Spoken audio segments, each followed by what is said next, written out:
All right, so hello everyone. Thank you for attending our first live masterclass by the Oxford Together Committee. Today we have Renee Hastings.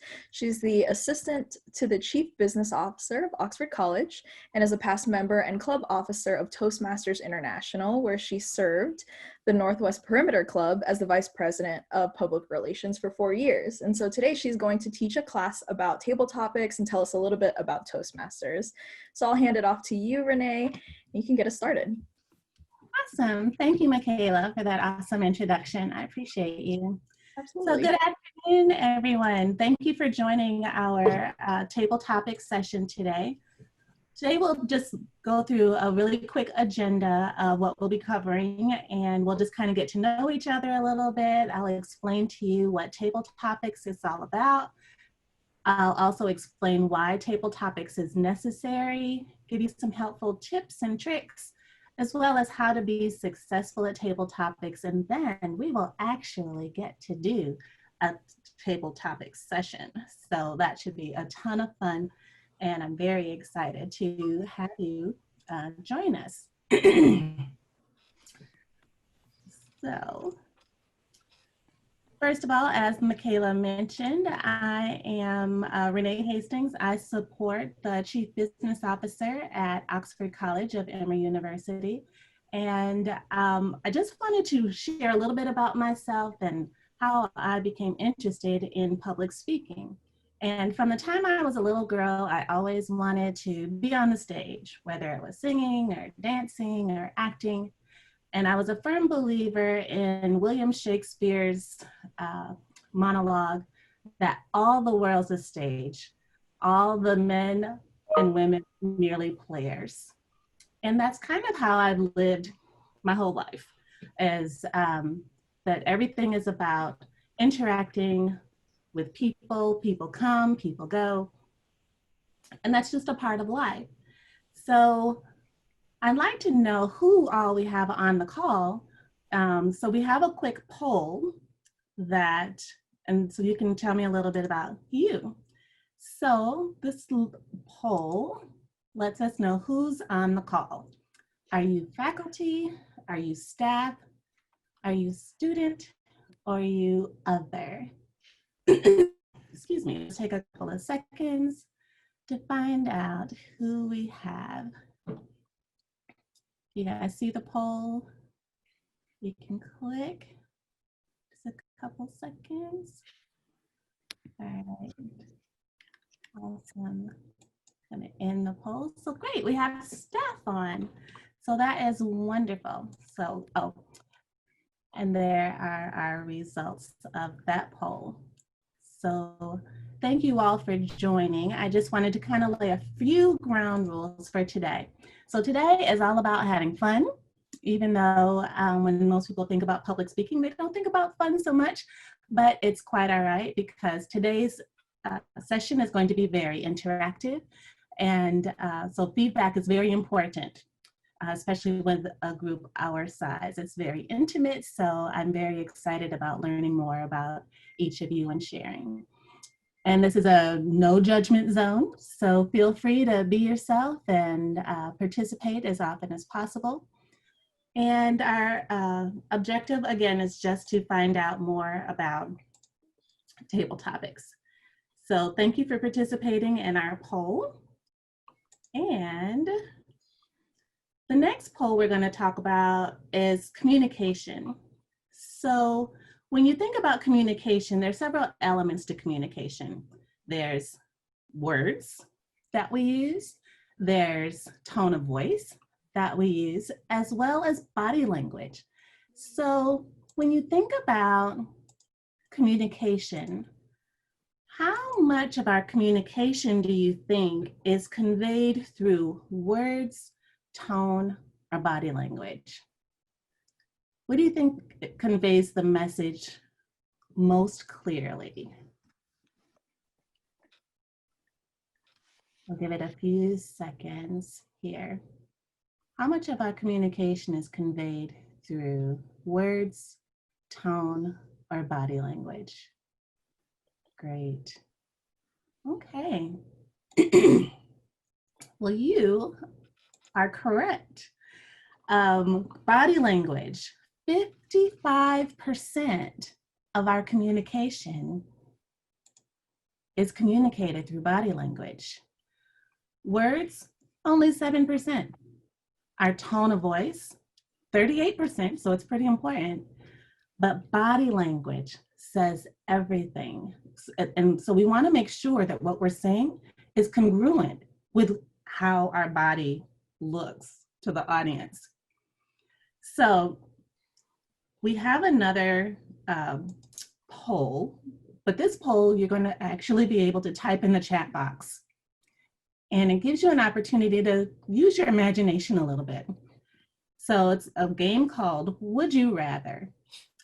So after I ask this series of questions, think about it for a second, and then type in your answer in the chat. So would you rather be a famous director or a famous actor? You can just type it right into the chat. Would you rather be a famous actor or a famous director?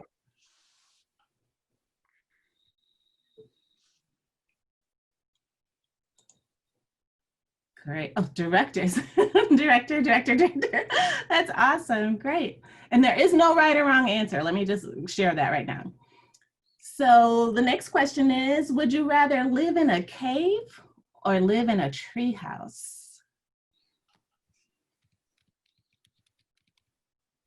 Tree house. Neither. Love it. Tree house. Cave or a tree house? And our last question is, would you rather be able to teleport anywhere or be able to read minds?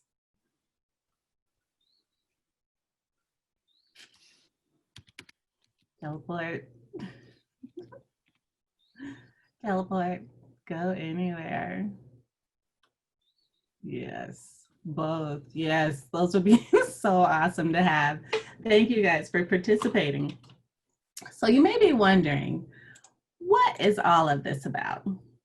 Why did I just ask you these questions? Well, the thinking process that you just used to be able to answer those questions is the same process that's used in table topics. So table topics is a term that was coined by Toastmasters International. And basically it's an opportunity at every meeting that you go to at any Toastmasters club, there is table topics portion of the meeting. And when I was the vice president of my club, my favorite day of the week was Wednesday. And that's because that was Toastmaster Day. And I knew Toastmaster Day meant Table Topics Day. So one of the things I really enjoyed about it is that it really gives you an opportunity to practice speaking on your feet, speaking off the cuff, and gives you an opportunity to organize your thoughts, collect them together very quickly, and be able to convey them in a way that is clear, concise, and understandable in 1 to 2 minutes. So that's what we're going to be doing today. We're going to be learning about table topics, why it's important, and how we can get really great at it. So why is table topics necessary? Table topics is necessary because at any given time, your boss could ask you a random question. You could be walking down the hallway and your boss say, "Hey, Amanda, how are things going on the project that you're working on?" And then right off the cuff, you have to say, what is going on with the project that you're working on? It could be kind of scary. Good morning, good afternoon. Hi there. You could also be asked to represent your team or department in a meeting. Or you could be asked to represent your class. If you're a student, a lot of times students have to do class projects together and one person has to be nominated to share whatever they talked about.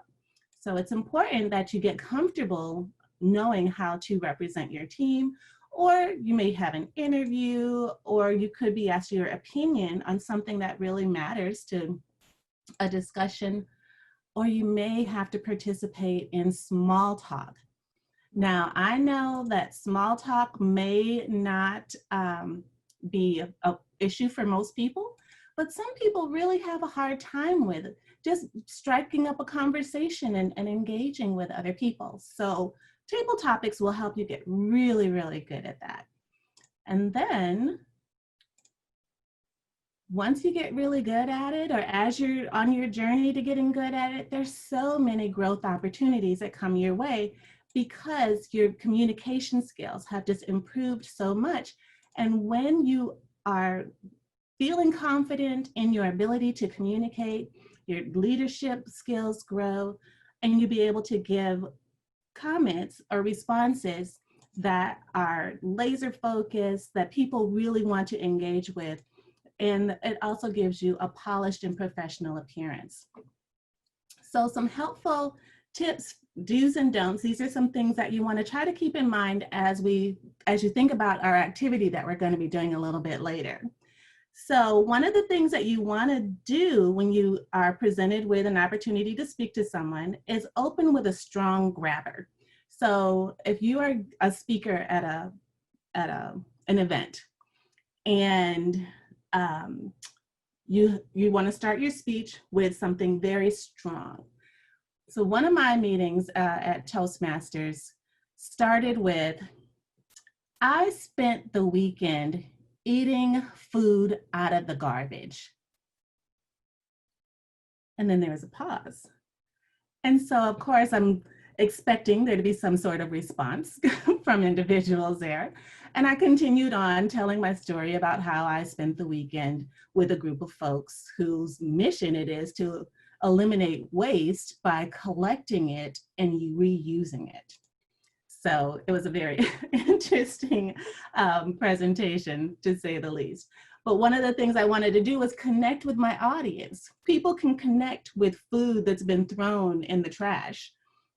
They may not connect to it like it's a wonderful thing to do, because once you put something there, you expect it to stay there. You don't expect people to go jumping in dumpsters, grabbing it out and using it for themselves.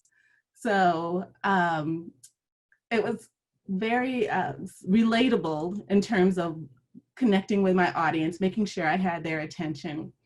And you want to focus on your tone of voice. So when you're sharing your message, you want to make sure that your message is congruent with the tone. So you're anticipating surprise, and so you want your tone to kind of be that way.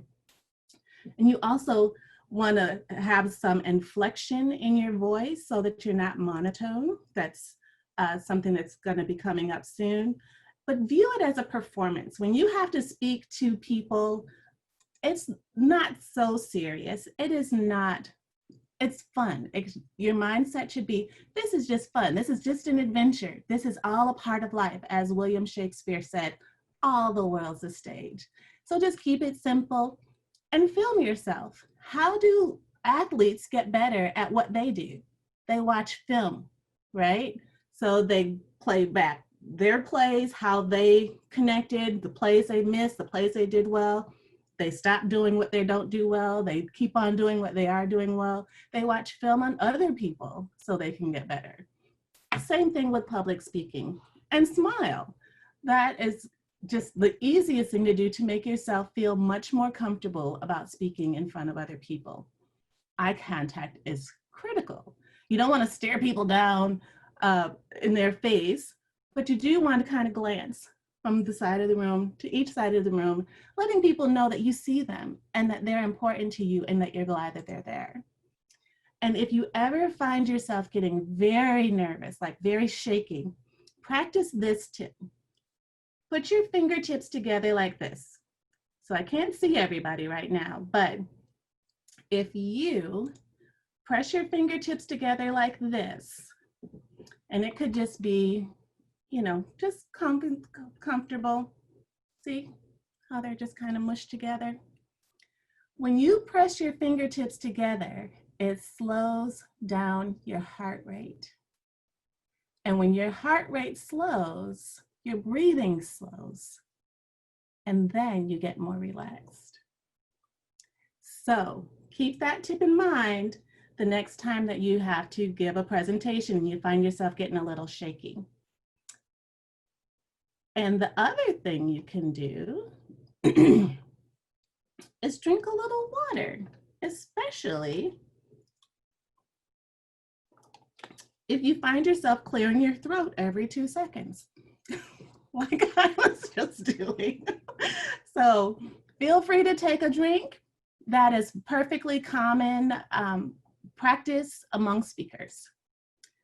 And the other thing that's so important that may feel so unusual when you're on a stage in front of a podium, you want to clap your hands until the next speaker arrives. That is so important. It feels very odd because most people aren't used to clapping this long, but trust me, it gives a much more polished presence when you are finished speaking and you're allowing time for the next speaker to take the stage. So just keep clapping.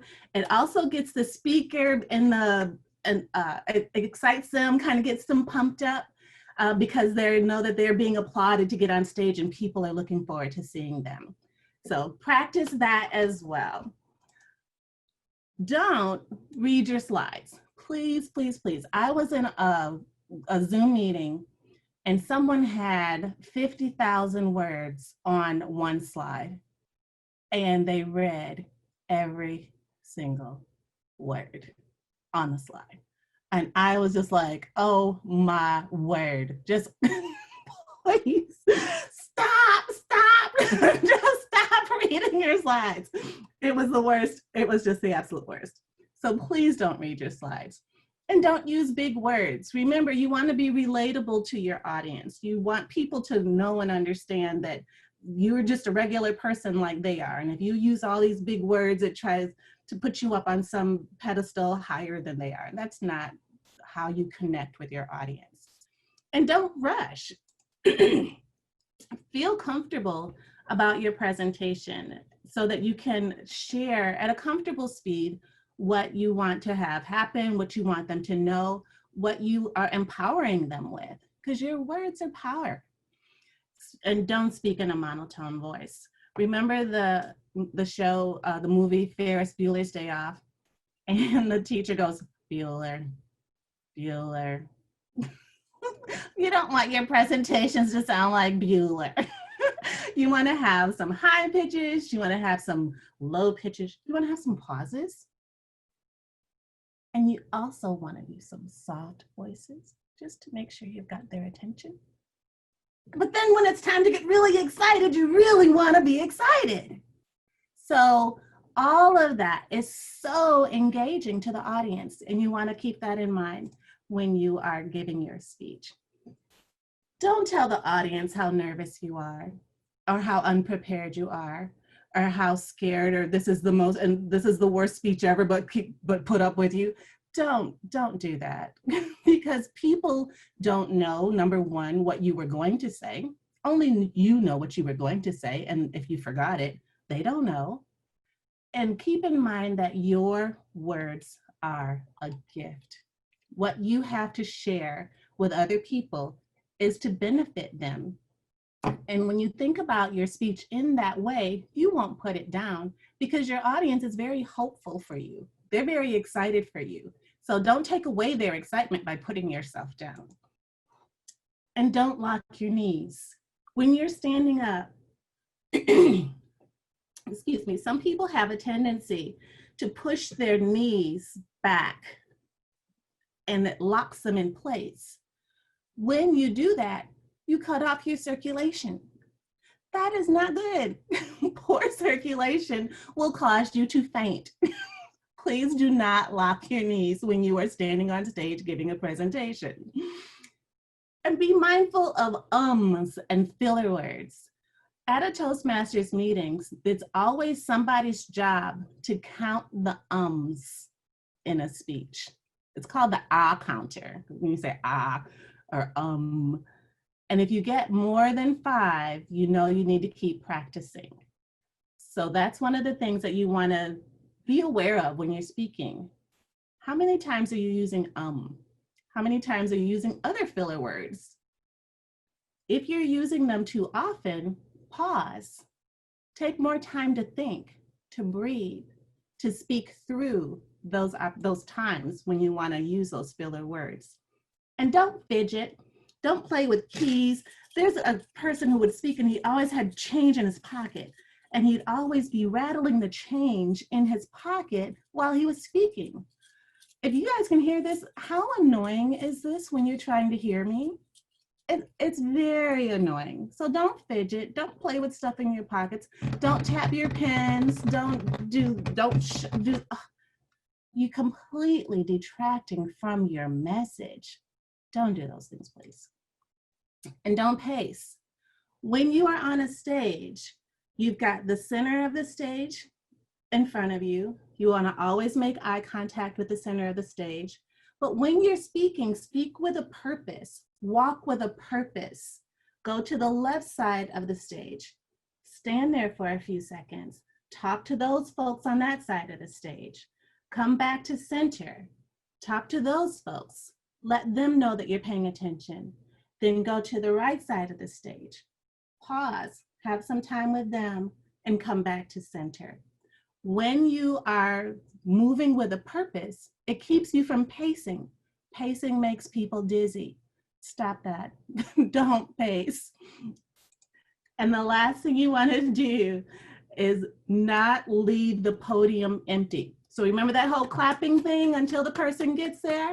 The reason why we're doing that is so that the podium isn't left empty. If you leave the podium empty, it looks very unprofessional and like people have missed their cue of when they're supposed to be there. And you don't want that image.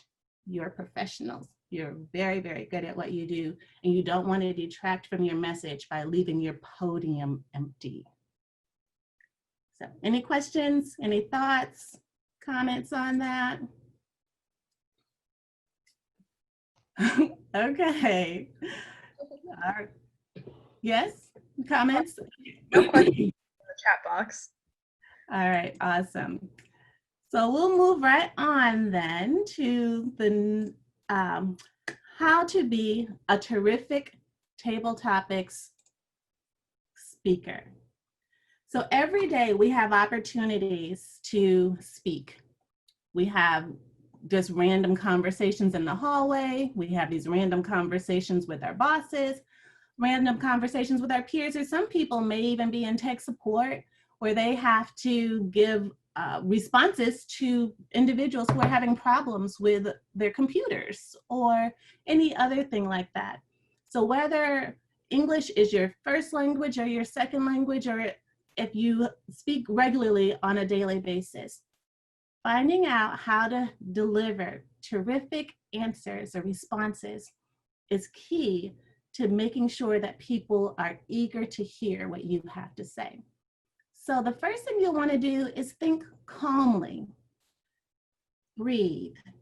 Think about your frame of reference. What have you heard in the news lately? What conversations have you heard in the hallway in passing? Bring those things to mind as you prepare to respond to the question or that you're being asked, or as you're preparing to speak. Then organize clearly. Develop an opening. Remember that grabber I was telling you about? You want to have a body, and then you want to have a closing at the end. So a lot of people may start their speech or answering the question by repeating the question before they get started. That's weak. Don't repeat the question. Start instead by saying something like, don't you agree that XYZ, leading into your comment?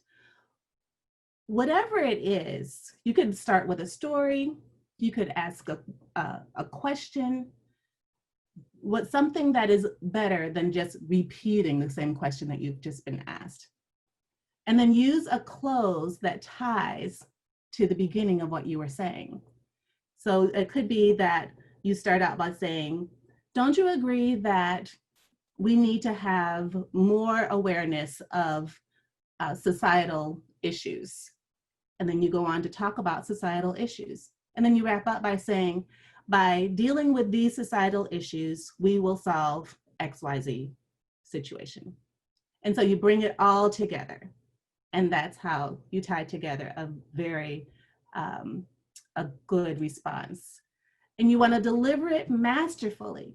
You want to deliver it with great eye contact, with a great body language, with good inflection that really drives home the point of what it is that you're trying to say.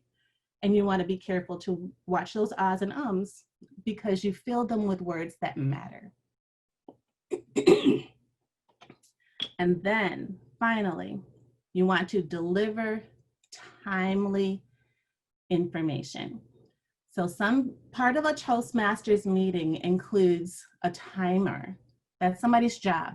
It's their job to time you to make sure you stay within the allotted time for your portion of the meeting. This is very good practice because there are some people who are very verbose. We won't call any names, but they use a lot of words.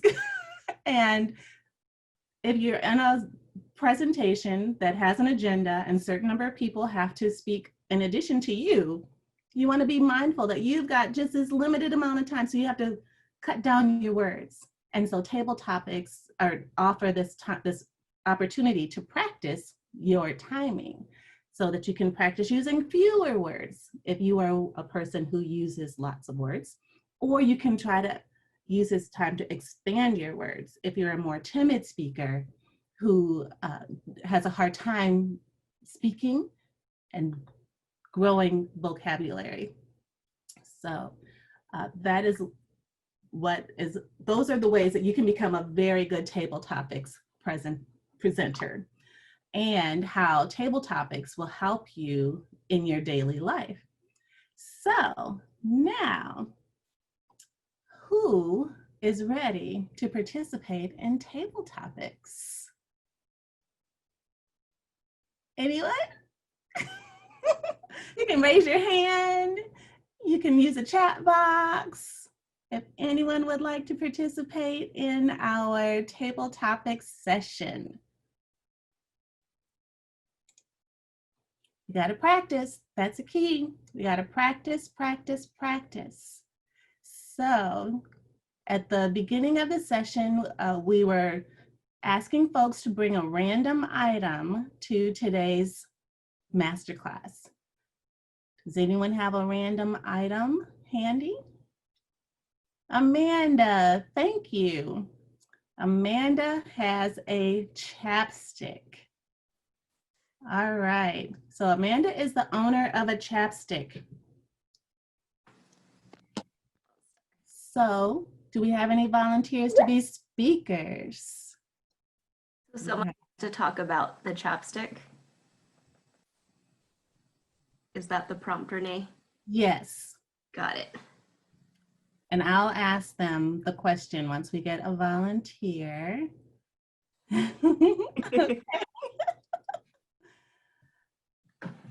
Michaela, would you like to? I would love to talk about chapstick. Okay, so I'm going to tell you what we want to know about the chapstick, and then you will have 1 to 2 minutes to tell us or to respond to the question. Okay, I will do my best. Okay, so this isn't just any chapstick. This is a very special chapstick.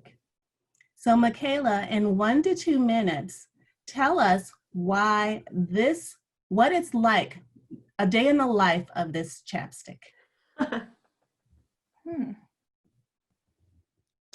So, have you ever wanted to travel at a moment's notice whenever you wanted? Let me tell you about this magical chapstick. As soon as you open it, it can transport you to wherever you want to go.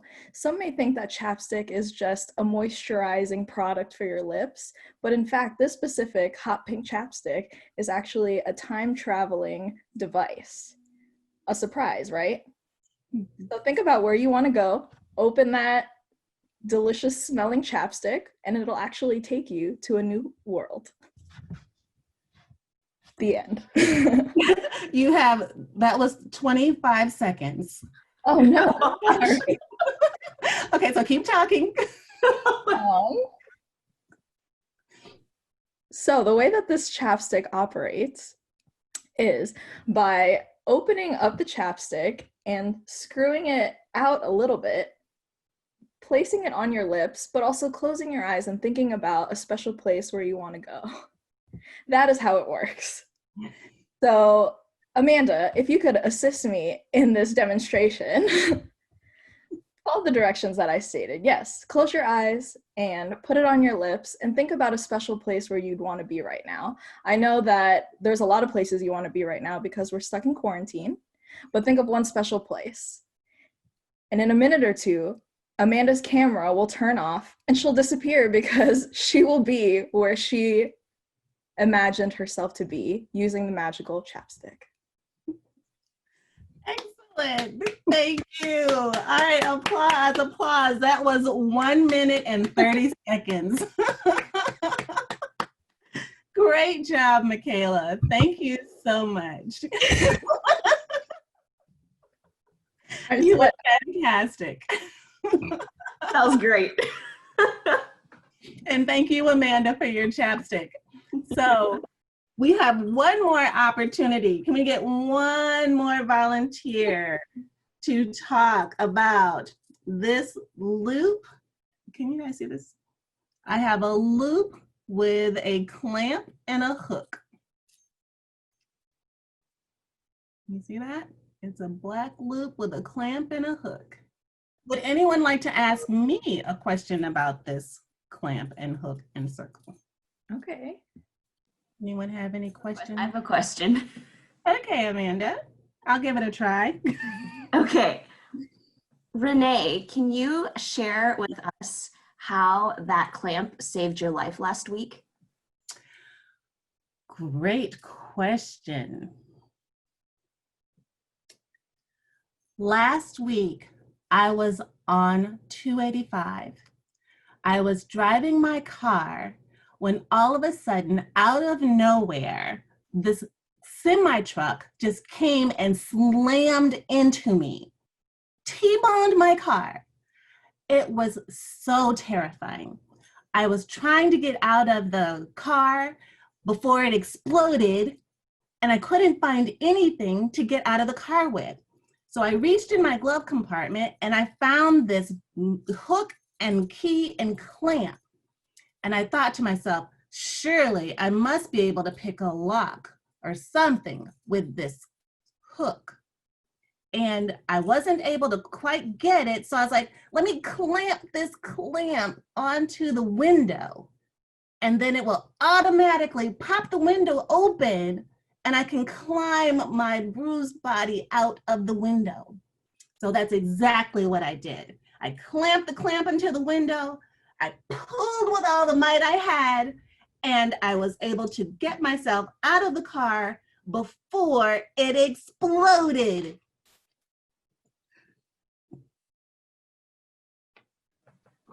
That was awesome. Okay. So thank you, Amanda, for that question. You're welcome. I don't know if anybody was timing me. I don't know how long that took. I thought I set the timer, but apparently it didn't work.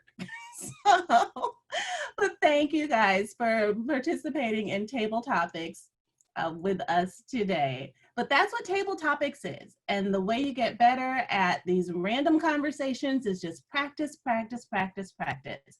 And then before you know it, you'll be somewhere speaking off the top of your head in a clear, organized, concise manner, and you will be very, very impressive.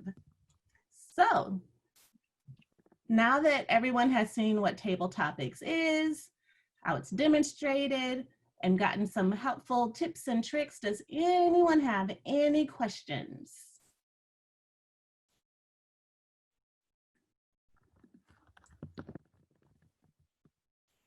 You can ask them in the chat, or you can unmute yourself and ask.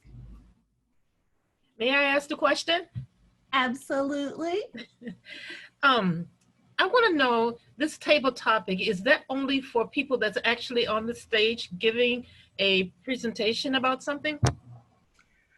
Actually, table topics is for anyone, whether you're on a stage giving a formal presentation, or you're walking down the hall and your boss happens to ask you a question, or anytime you have to communicate.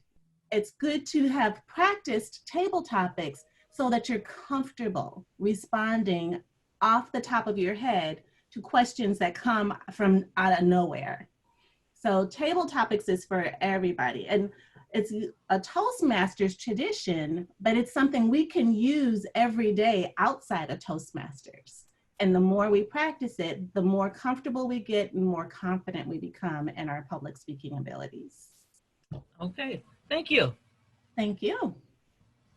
Renee, I have a question. Do you have any other recommendations for how to relieve the anxiety that comes along with public speaking? I know you mentioned the fingertip exercise. I know that when I get nervous, I start to talk really fast. And it was a hot mess. So do you have any other tips? As I say, thank you for asking. The greatest suggestion that I have, when you press your fingertips together, because your heart rate is slowing down, your breathing is slowing down, and when those things happen, you tend to speak at a more normal pace. It helps to slow down the rate at which you're talking. So try to practice that a little bit more to help relax you and to help calm you. There are several other resources that I have available here on my next slide. Toastmasters at Emory is one of the resources we have available, but all of these are live links to suggestions for different speaking tips from other random organizations. And they're very, very, very helpful to help deal with issues that speakers may have if they're timid or afraid or nervous, how to get rid of those jitters. The other thing you may want to do, this just came to my head, is jump up and down, do like some jumping jacks and like really pump yourself up before you get ready to go out. And get your blood running, get the adrenaline pumping, say, yeah, I'm awesome, this is gonna be great, yeah. That kind of activity, and that helps to get your nerves out. It just helps you to shake out the nerves, just shake them out, shake them out, shake them out. That will help you as well. Thank you. Well, if there are no other questions, I just want to say thank you so much, Renee, for teaching our first live masterclass by Oxford Together. And thank you all so much for joining this course. There's going to be a recorded version of this on our YouTube channel, so stay tuned for a posting on that. All right, and I have one more slide. Awesome. If you can speak, you can influence. And if you can influence, you can change lives. That's why table topics is so important. And because we are Oxford strong. Let's do that. Thank you so much, Renee. All right, my pleasure. You guys have a fantastic rest of your week and thank you for joining.